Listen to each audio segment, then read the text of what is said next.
Hello everybody, welcome to this session this afternoon, anger management, which is dealing with people positively. It's dealing with people positively is an expression that I use often. It covers an awful lot of the different types of training that I do in different environments and different areas, etc. But this anger management session is important for everyone, not just if you're working in education. So let's do a bit of housekeeping while others arrive. There's a number of you are here waiting, so it's great to see you. The panel that you've got on your screen, it gives you an opportunity here to ask questions or to give me a little chat message. So although I can't answer them as you put it up, what I'm going to do is at the end of the prescribed section I will look at what you've asked and I will try to answer them at the time, okay?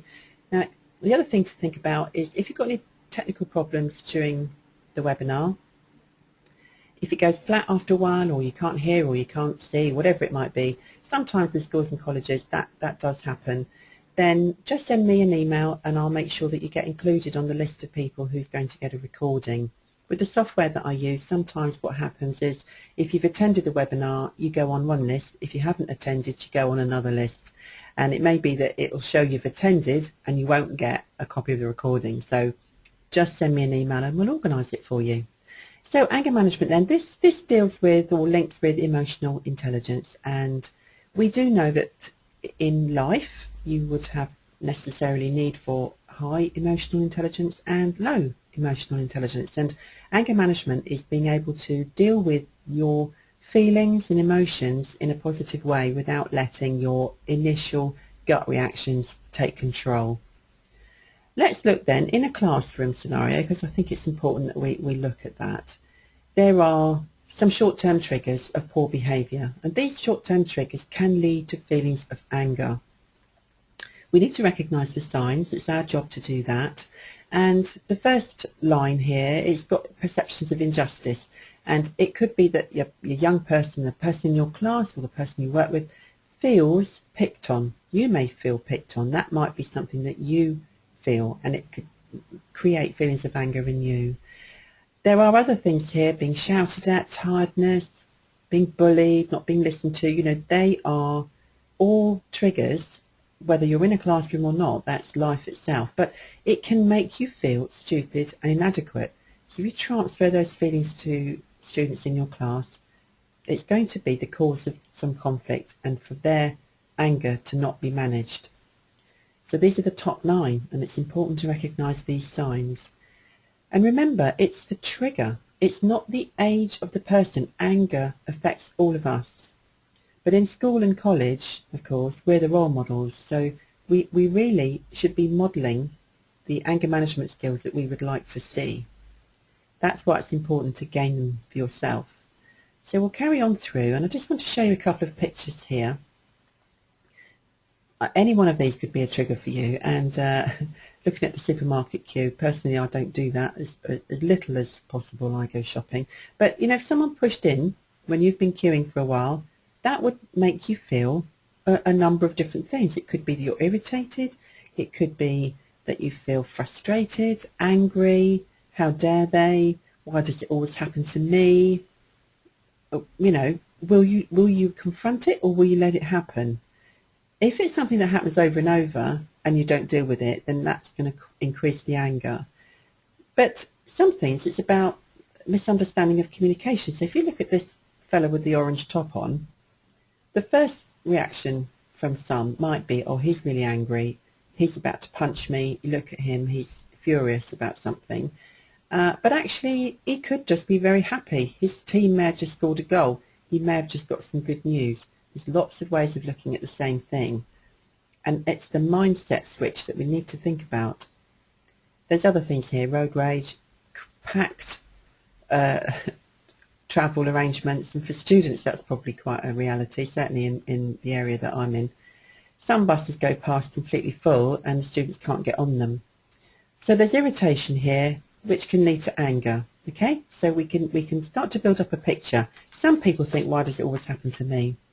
But you know, the truth is that we all have anger, and being angry isn't a problem. Not really. It's how you deal with it that's the problem. It's how you manage it. So that's why we call it anger management. It's managing your anger.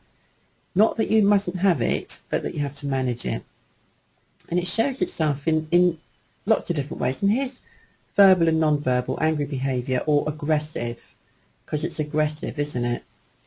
Non-verbal, that's when somebody can't verbalise how they feel. They haven't got the words for it, or they haven't got the time for it. So they bang about a bit, they glare at you, they slam the door, which is quite a popular one. And the verbal side of it, where they swear, they shout, they rant, they rage, belittle you, argue, might even be abusive, physically abusive. But remember that this aggressive behaviour can't be managed sometimes because you haven't got the tools to do so, or you don't recognise that you're feeling that way.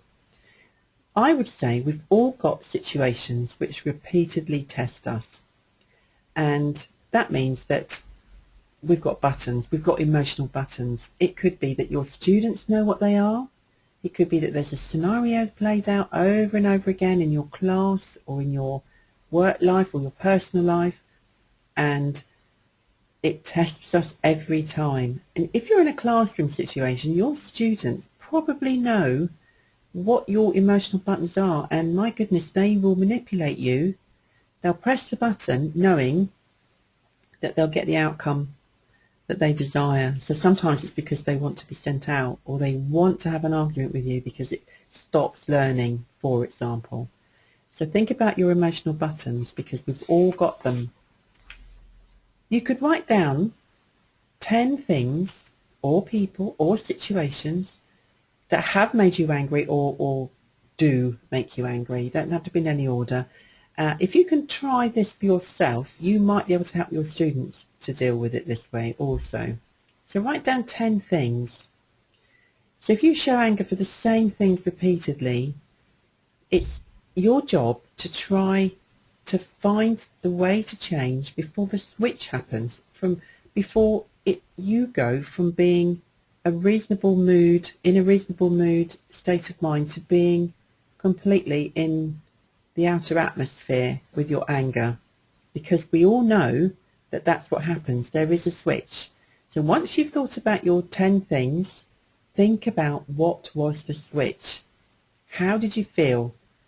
Did you feel hot? Do you feel rage? Do you feel tiredness? Do you feel upset? Do you get sweaty palms? Does your face become flushed? Do you start to tremble? There's all sorts of things that are a sign that you've lost it. And when you know what they are and you can predict them, that's the point at which you can step back and mentally step back and change your thought process. It's not easy, but with a bit of practice you can learn how to, and you can pass that skill on to your students or others around you. Because what we got to do in our places of work is create this climate where anger is not expressed like that there's a solution finding atmosphere, that it's okay to not agree, but it's not okay to be very angry and aggressive. You're the role model. It's like holding up a mirror.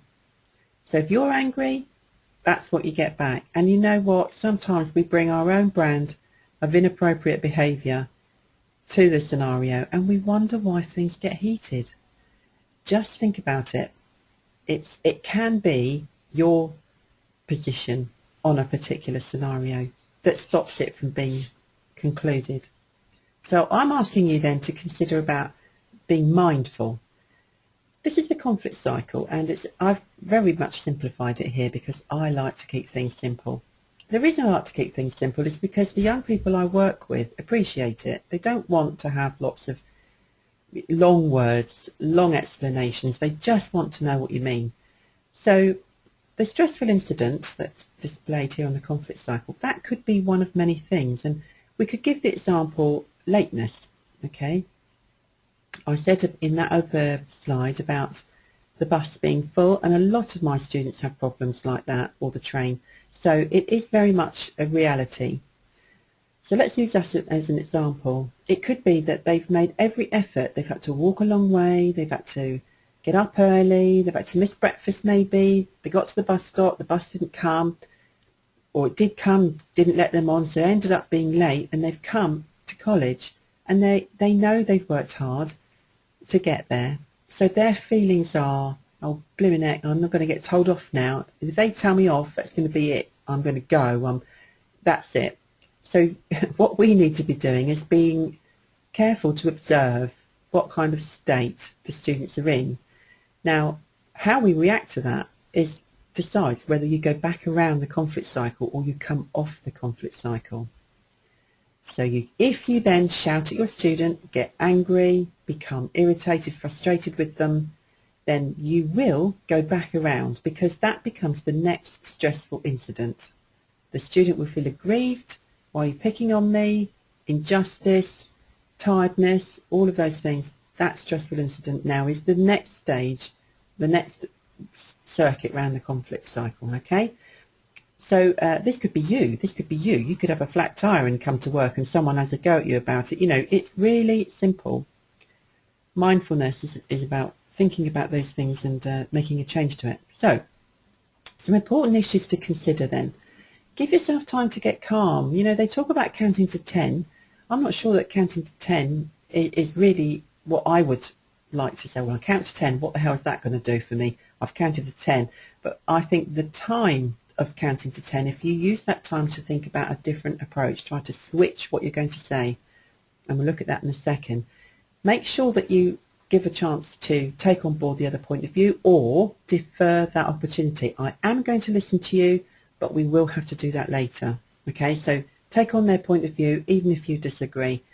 Make sure you say how you feel.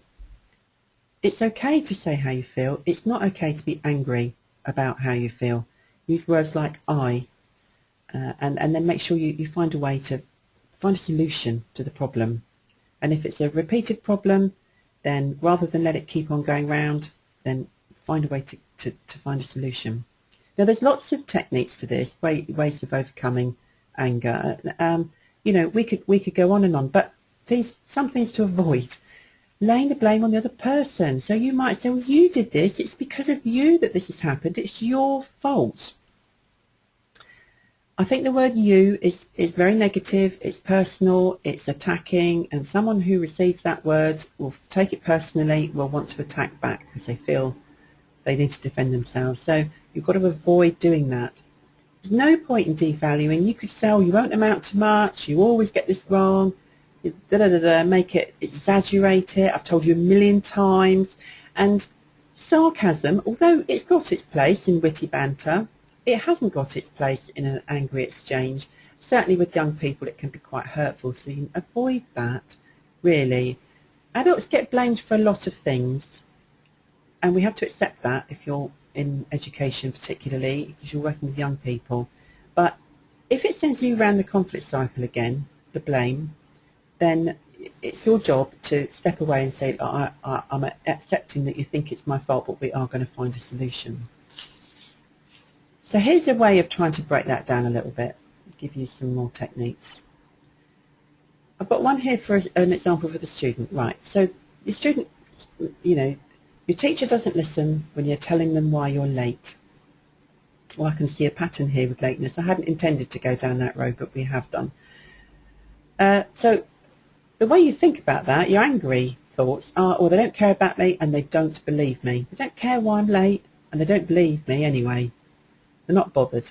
But the no angry feeling is that, well, I can see that the teacher's busy trying to sort something else out, or they can say that I've picked a bad time, or I'm not making myself clear. So those are flipping the thought process around the trigger feelings. So you can learn that. So the example here for a teacher, your student won't stop fiddling with their phone. Well, I'm sure your students don't do that, but mine certainly do. So this is an example, and how can you think about that? Sometimes it's the trigger. It can be one of those buttons. So your angry feelings could be they're just being a little asterisk, asterisk. Or you might think, oh, why do I bother? Why do I bother with them? How dare they? That's a bit of parental mode there. Whereas what you could be thinking is, oh, they need to be reminded again, and just be quite pragmatic about it. Definitely take the view, well, it's not personal, they're not doing it to wind me up. I know that. It's just a thing that we've got to stop, and what other tactic can I use? So try and take the straight line rather than taking it personally.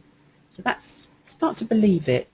And the more you try it, the more you can believe it. You can use all kinds of examples here to use, and if you really work on it. So you could pick out your 10, look at all your trigger feelings, how it makes you feel, your angry feelings, and then convert it to your no angry feelings. Okay, change the mindset, because you can start to believe it then.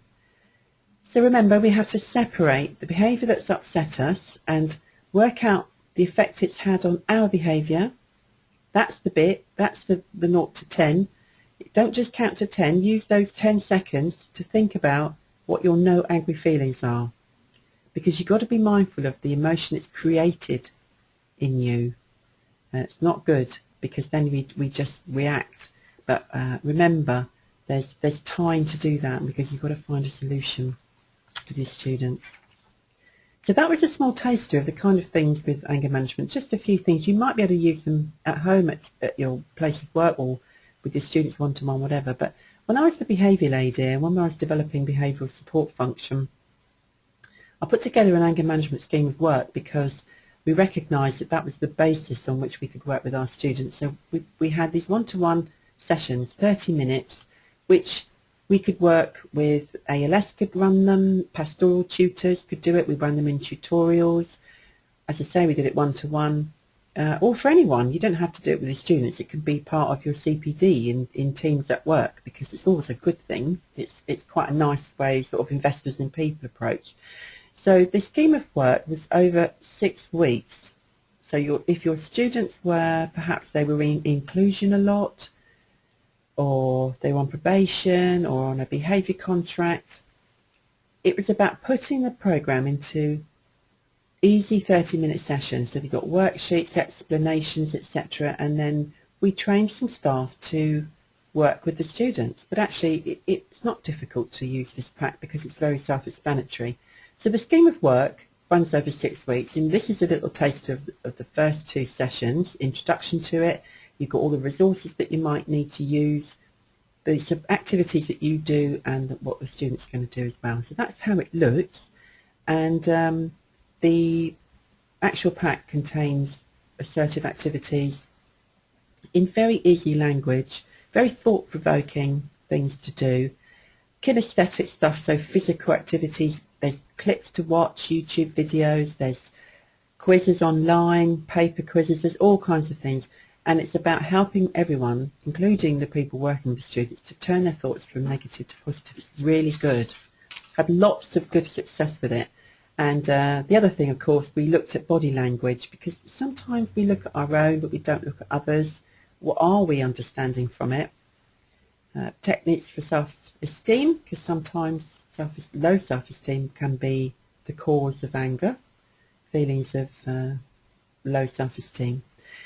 There's lots of activities, as I say, and included in this pack, you can get all these resources, and I can let you have this as a resource to work with your students for your school or college. It does have a step-by-step scheme. It is suitable for all kinds of different uses in your place of work, and I can let you have this. I usually sell it to my customers for £40, £39.99. But because we've got this going here, I thought, well, I'll make an offer of £18.50.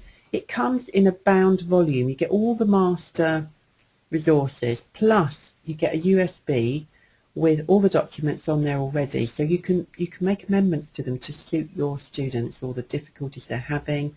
Use them as a resource on a USB. So if you want one of those, just get in touch with me and let me know. But you must use that code, because I sell them separately, but if you give me that code, I will know what to charge you. Okay, so we've come to the end of the prescribed part of it, and I'm going to look at a few questions now.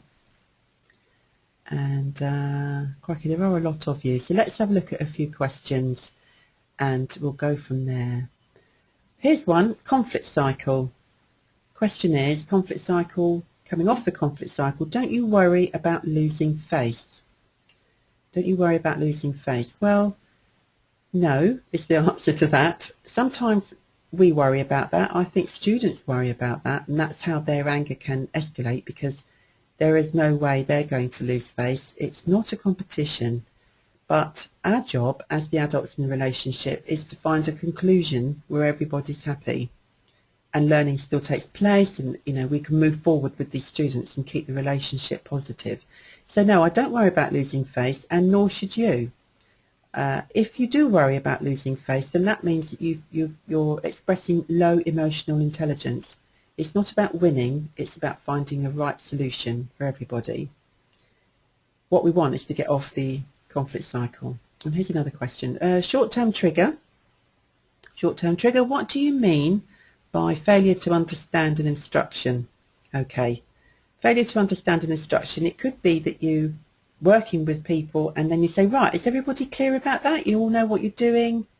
And everyone nods and they go, yeah, know what we're doing. And then they set off and they actually don't know what they're doing. So a bit down the line, you get cross because they haven't started. They get cross because they haven't started. They also get cross because they don't know what to do and it's your fault. That can be a conflict. So one of the things to avoid that will be, perhaps rather than saying, is everyone clear about that, you could say, okay, what are you going to do first? Or turn to the person next to you and tell them what you're going to do first, and then in reply you say what you're going to do next. That way you get to find out, because some people will know and others won't, and they may not have been listening, they may not have understood, they may not have taken the time to take it in. So that's one way of removing one of those triggers, which is failure to understand. Okay, here's another question. It's about copying these resources. If we want to have these for our school, can we copy them? Yes, you can. By having the pack, you have the rights to copy as many as you wish. And obviously it's on USB, so you can tailor them for yourself. It's absolutely up to you what you do with them. Another question about the pack, the scheme of work, is the age group. Well, I wrote it for the students I work with, which is 14 to 19-year-olds and some adults. But it's perfectly fine in its current state for secondary school age. If you've got younger pupils at primary school or something like that, then you may need to adjust slightly for their cognitive ability. But apart from that, I think that the process itself would be the same. It would just be how you use terminology and some of the activities. You could easily adapt it. Okay, another question. If I buy this, how will we need to send an invoice? Well, yes, we can invoice for school or college, that's fine. You can give me a purchase order number. I'll take credit cards, number, details over the phone. Anyway, it's absolutely fine. If you want one, you just got to let me know, and we'll make sure we get it to you as soon as we can, and how you'd like to pay. Okay, we're out of time now, everyone. That's the end of the session. If there's questions that haven't been answered, then I will email my responses to you, because I've got your names. And I hope you've picked up a few tips and ideas today, and thank you for coming. I hope to see you again very soon. Bye for now.